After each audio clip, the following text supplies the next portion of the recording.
Assalamualaikum warahmatullahi wabarakatuh. Salam kader Madrasah Muallimin Muhammadiyah Yogyakarta. Innal hamdalillah nahmaduhu wa nasta'inuhu wa nastaghfiruh wa na'udzu billahi min syururi anfusina wa min sayyiati a'malina. May yahdihillahu fala mudhillalah wa man yudlil fala hadiyalah. Asyhadu an la ilaha illallah wa asyhadu anna Muhammadan abduhu wa rasuluhu la nabiyya wa la rasula ba'dah. Amma ba'du.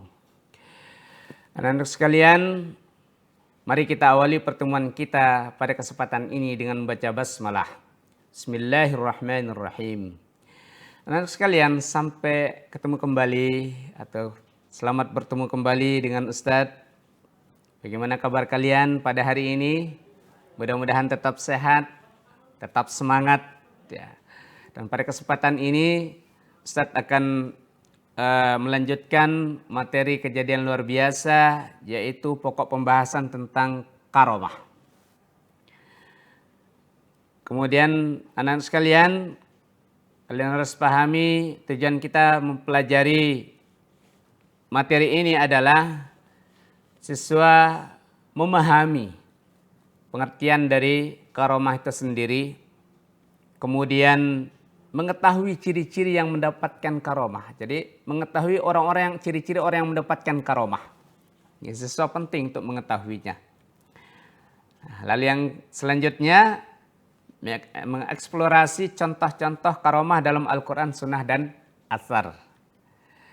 Nah, kemudian mengetahui golongan manusia dalam masalah karomah. Dan yang terakhir nanti kesimpulan. Anak sekalian yang dirahmati oleh Allah SWT, pengertian karomah secara bahasa ialah kemuliaan, kehormatan dan anugerah dari Allah SWT. Ini yang dikatakan karomah secara bahasa. Sedangkan secara istilah merupakan kejadian luar biasa yang diberikan Allah pada para waliullah, yakni hamba-hamba Allah yang soleh dan taat kepadanya.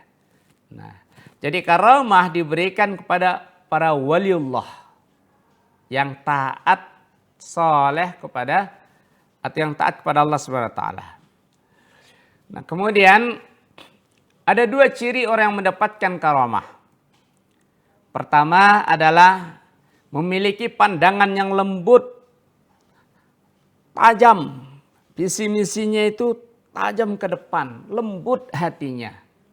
Ilmunya tinggi, tapi dia tetap rendah hati, tidak sombong. Ya, visi misinya ke depan luar biasa. Nah, kemudian hina ketika mendapatkan kekayaan. Jadi dia tidak mendahulukan kekayaan dunia, meraih dunia sebanyak-banyaknya. Itu bukan tipe orang yang memiliki sifat karomah. Nanti ada orang yang umpamanya aktif mencari harta di dunia, kemudian terus ditumpuk-tumpuk hartanya. Padahal dia orang yang punya ilmu, katakanlah, tapi dia mengatakan kepada masyarakat dia dapat karomah. Bukan dikatakan demikian. Jadi orang yang wali yang mendapatkan karomah itu hina ketika mendapatkan kekayaan. Nah, kemudian memiliki pandangan yang tajam. Salah satunya adalah seorang yang memiliki pandangan lembut tapi tajam sampai menggetarkan hati. Kalau kita bertatapan dengannya itu beda rasanya. Perasaan kita itu berbeda ketika dekat dengan orang ini. Auranya itu berbeda. Ketika kita bertatapan, berhadapan dengan orang yang mendapatkan karomah itu berbeda suasananya. Ya. Sejuk. Ya. Sejuk anak-anak sekalian. Kemudian hina ketika mendapatkan kekayaan, maksudnya itu seorang merasa dirinya hina ketika mendapatkan satu kekayaan yang berlimpah. Sebab mereka tidak mau berpegang kepada dunia ini tapi ingin sekali memfokuskan untuk beribadah kepada Allah. Cari rezeki, ya dia mencari rezeki untuk kehidupan dirinya, kehidupan keluarganya. Bukan berarti orang yang berdiam diri di rumah terus gak usah kerja, tidur di rumah aja. Toh juga rezeki sudah diatur oleh Allah. Ini salah. Ingat, konsep dalam Islam itu ada namanya ikhtiar. Berusaha. Dalam Al-Quran jelas sekali, fantashiru fil ar wabtagu min fadlillah. Fantashiru fil ar. Fa iza qudiyatis sholatu fantashiru fil ar. Kalau kamu sudah selesai ibadah kepada Allah, fantashiru fil ar. Ada keseimbangan antara dunia dan akhiratnya di sini. Tapi tidak mengejar dunia semata. Ini dikatakan hina mendapatkan kekayaan.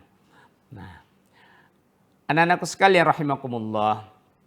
Kemudian apa ciri-ciri umum karamah? Ciri-ciri umum karamah itu pertama seorang yang merasa dirinya hina. Al-hakir wal fakir. Jadi dia merasa dirinya lemah, hina di hadapan Allah Subhanahu wa taala. Bukan menyatakan diri saya paling bisa, paling kuat, paling kaya dan sebagainya. Bukan, itu sombong namanya. Nah, jadi orang yang ciri umum karamah itu orang yang hina. Ya, orang yang merasa dirinya hina di hadapan Allah SWT. Kemudian menahan dan memerangi hawa nafsunya. Tidak berkeinginan semuanya mau diraup, semuanya mau diingini. Urusan dunia dalam hal ini atau harta. Tapi kalau ilmu harus, kalian harus terus. Kalau ilmu itu kalian harus betul-betul tancapkan dalam hati kalian itu untuk apa? Memiliki hasrat, hawa nafsu untuk menyerahi sebanyak-banyaknya, itu ilmu. Tapi kalau urusan harta, kehidupan dunia, ya dia menahan hawa nafsunya. Kemudian ciri umum yang ketiga, memberi nasihat kepada makhluk yang ditemuinya. Saling menasehati. Ya, menasehati kepada saudara-saudaranya, kepada teman-temannya. Nah, kalian kalau ingin mendapatkan karamah, anak-anak sekalian, di asrama itu saling mengingatkan, saling menasehati. Kalau ada teman kalian melanggar aturan, nasihati dia. Nasihati.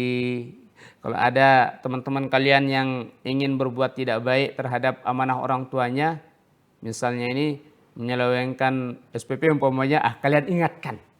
Nah, kalian ingatkan, nasihati, jangan segan, jangan takut menasihati teman-temannya. Kemudian berperilaku bijaksana. Ciri selanjutnya adalah waktu luangnya digunakan untuk beribadah. Dia terus ibadah, ya. Belajar juga ibadah, ya. Belajar, diskusi itu juga ibadah. Kemudian menjauhi barang-barang duniawi. Ya, hasrat untuk dunianya itu dihilangkan. Tidak mencela sesama. Nih, kalau kalian ingin mendapatkan karamah, jangan cela sesama. Jangan suka membuli teman. Jangan suka menghina temannya yang lain. Ya, kalian tidak akan pernah dapat karamah kalau kalian perbuatannya membuli teman, ya. Menghina teman dan lain sebagainya. Nah, itu anak-anak sekalian ciri-ciri umum karamah. Kemudian contoh karamah dalam Al-Quran. Ini contohnya. Misalnya kisah Ashabul Kahfi.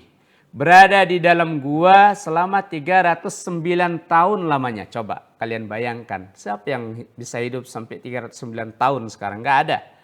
Nah, Al-Kahfi.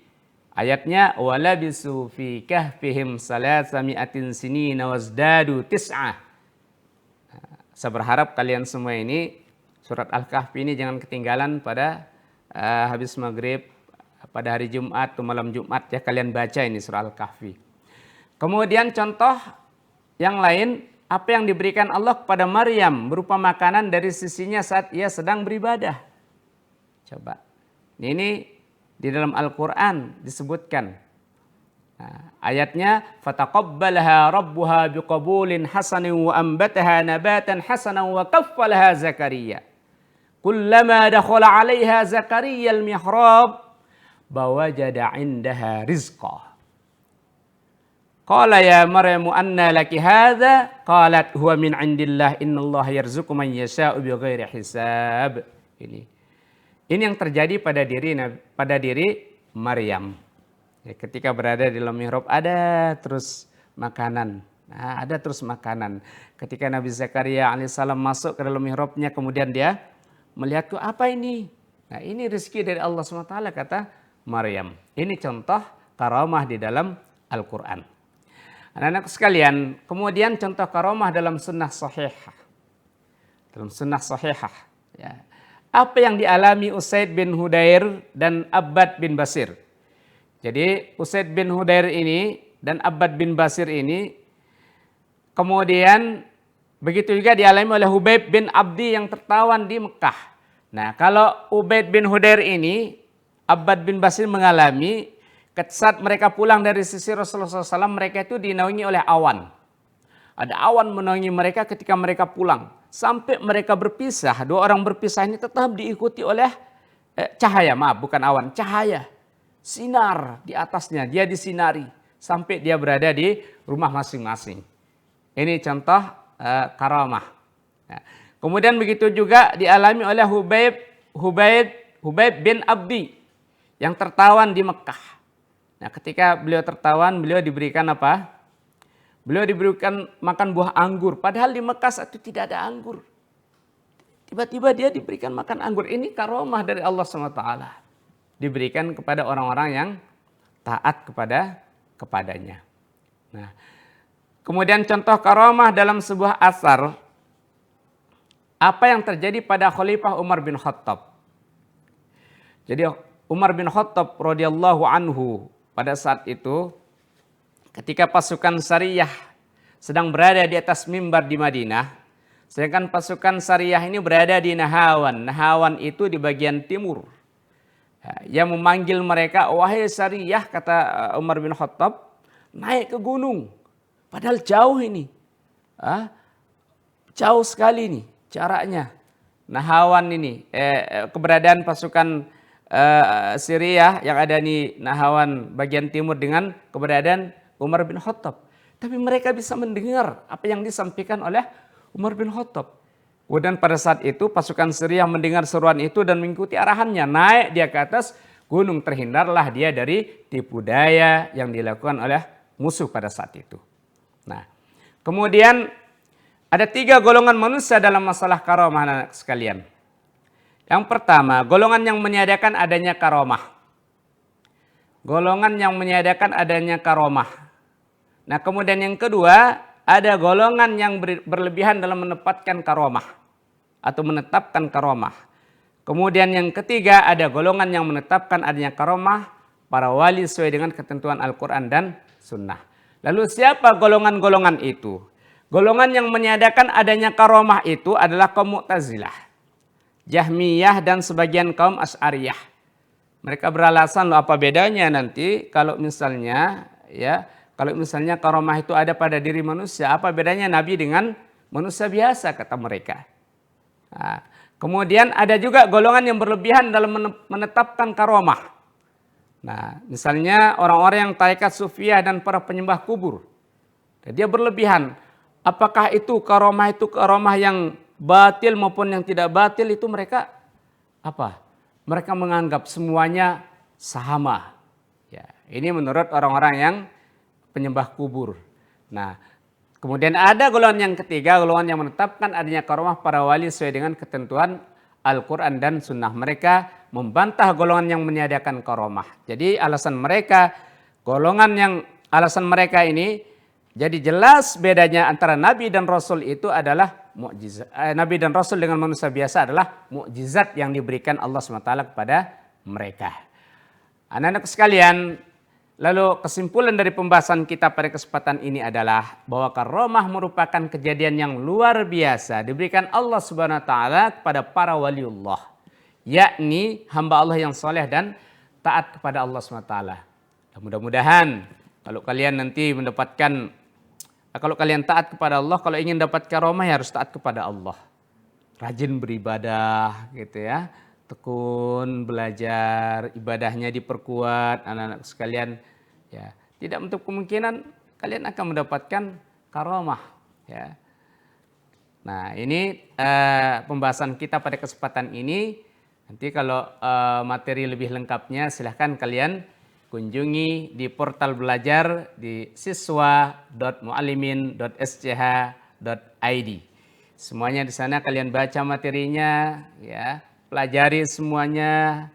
Dan jangan lupa juga untuk menambah hasanah kalian, silahkan baca buku-buku lain yang terkait dengan materi ini.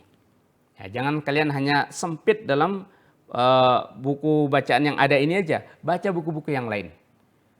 Kalau udah nanti datang ke Muallim ini di perpustakaan banyak buku-buku, lahap buku ini semuanya.